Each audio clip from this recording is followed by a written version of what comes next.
On December 27, 1980, the USPS issued the first stamp in the Great American Series, which became the longest-running U.S. definitive series. The Great American Series replaced the Americana Series, which began in 1975. The new series was characterized by a standard definitive size, simple design, and monochromatic colors. This simple design included a portrait USA, the denomination, the person's name, and in some cases, their occupation or reason for recognition.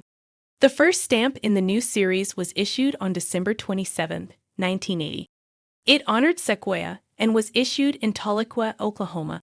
The stamp fulfilled the new international postcard rate that went into effect in January 1981. The Great American Series honors a wider range of people than the previous Prominent Americans and Liberty series. While those series mainly honor presidents and politicians, the Great American Series features people from a number of fields. They were leaders in education, the military, literature, the arts, and human and civil rights. Plus, while the previous series only honored a few women, the Great Americans featured 15 women.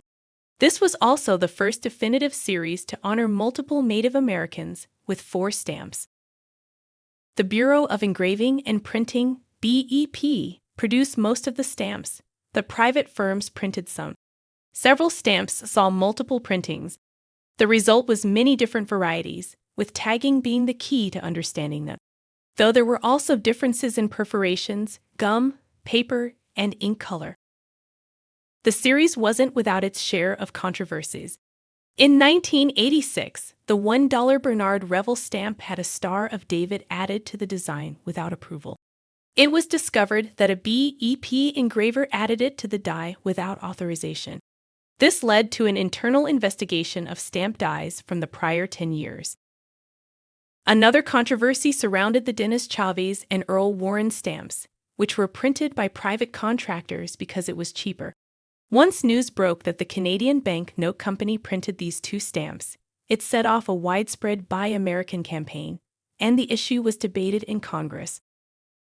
All the stamps pictured individuals except for one, which pictured Leela and Dewitt Wallace. Many of the honorees were generally unknown to the public. Even still, the series was one of America's most popular. All the stamps were issued as sheet stamps, plus the Jack London stamp was also issued in a booklet. The $5 Bret Hart stamp was the first definitive to be issued in a miniature sheet format. The final stamp in the series was issued on July 17, 1999, honoring Justin S. Morrill. Spanning 20 years, The Great Americans was the longest-running U.S. definitive series. It was also the largest series of face-different stamps, with a total of 63.